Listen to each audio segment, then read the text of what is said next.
a good outcome for a team that is working extremely hard to both get the most out of this car every weekend and also to make sure that the car is improving weekend on weekend, which so far we've been able to do.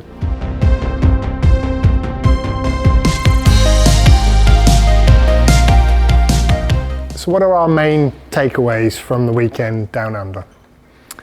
I think overall, a sense of quiet satisfaction that we have moved the car forward, that from a performance point of view, we probably got about as much as it is able to give right now. That happiness, of course, is tempered by the disappointment that we only got one to the flag and that George was not able to show what he was capable of in the car on race day, having performed very strongly up to that point in the weekend. We didn't have huge breakthroughs, but we moved forward a little bit. We put a small amount on the leaders, Red Bull, and we're starting to get on terms with and maybe just nose a whisker in front of the Ferraris and the Aston Martin. Was the performance in Australia expected, or was it track specific, or was it things we've done to the car? Well, that's always a very difficult question to answer. I think, was it expected? Broadly, yes, because actually the performance level in Australia was not markedly different to that in the other two tracks so far this year. Different, yes, to Red Bull, but not completely different animal compared to the rest of the field. I think probably the biggest shift in Australia was actually that Red Bull were a little bit more off form in qualifying compared to the rest of the grid, and that sort of closed up the grid. But if you look at the relative pace of our car to the Ferrari, our car to the Aston Martin, well, it's been close-ish all year. And yes, we're a little bit on the better side, but it wasn't seismic. So was it expected? Well, we expected to be in the fight with Ferrari and Aston Martin, and pleasing just to have our noses in front, but we did expect to be there. How much of the overall good result at the weekend was track specific and how much came from things we did? Well, I guess time will tell. We'll go to some more very different tracks in the next few weeks, and we'll see whether this was the sort of initial bellwether of a general uptick in our performance, which we hope, or whether it was related to the quite unusual track conditions that we saw this weekend in Melbourne. Why did we choose to bring George into the pits under the yellow flag conditions? It's a good question, because it was, I think, quite early in the race. It was around lap 8 or so.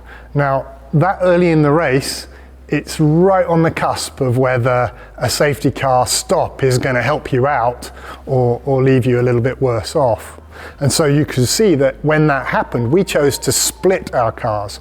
We brought George in, but left Lewis out, because at that point, it's very finely balanced whether you're going to get a benefit from the stop or not. And by bringing one in and not the other, then you're sort of splitting your wrist. It's like an each-way bet. As it happens, it actually looked post that decision that we probably did the right thing with George to bring him in just from a pure getting the best out of a cheap pit stop under the safety car. But all that was rendered completely null and void when the red flag was then pulled out just a few seconds later. Now, we were very surprised by that red flag, because to us that looked like the sort of incident that could have been cleared up under a yellow. The moment that it goes red, then although you've got a cheap stop under a safety car, it's nothing like as good as the free stop you get under a red flag. So I think the decision stands on the merits that we were considering when we made it, but obviously once the red flag came out, then it clearly meant that George lost out a little bit. If George hadn't DNF'd, then what could have been the optimal result?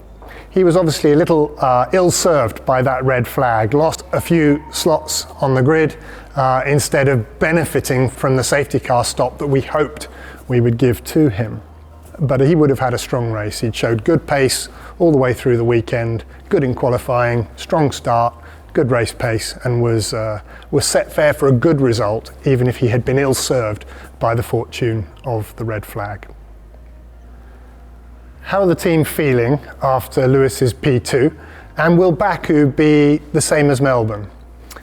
Well, simple answer is the team is completely delighted with that P2, the whole team completely delighted. Tempered a little bit, of course, as I mentioned earlier, by the fact that it was painful watching our car with George expire, but Lewis drove a absolutely tremendous, very clean, very faultless race. Brilliant first lap, good start, and lovely battle in those first few corners with Verstappen. And thereafter, just a calm, controlled race under very tricky conditions where it would have been very, very easy to overstep what you ask of the tyres and then send them off into a sort of death spiral with graining. So really, really good drive. Fantastic result for us to get a second place on merit, with the gap to the front being much reduced compared to the previous races. A good outcome for a team that is working extremely hard to both get the most out of this car every weekend and also to make sure that the car is improving weekend on weekend, which so far we've been able to do. Will Baku be similar or the same as Melbourne? That is a very difficult question to answer. They're very different tracks. Where Melbourne had been front limited, putting more strain on the front axle, probably Baku will be rear limited. So it's a very, very different set of circumstances. I think we've got some reasons to think that as we keep working on our car, we will be able to make the hop from Melbourne to the different challenge of Baku and still have a good showing. But it will be only when we get there and put the car on the road that we will know that for sure. Are the teams allowed to develop the car across the Easter break? And if we are, then what are going to be our focuses for our development? Simple answer is yes, of course we are. There are 2 official break periods for the sport where we're not allowed to develop the car, and those are in the summer, and then new for this year, also at Christmas. The Easter break is a working period like any other. What will we be doing? Well, we'll be doing the normal things. We'll be working as hard as we can in the wind tunnel to find more downforce. We will be working as hard as we can in the drawing office to convert the things that the wind tunnel found a few weeks ago into performance that we deliver to the track.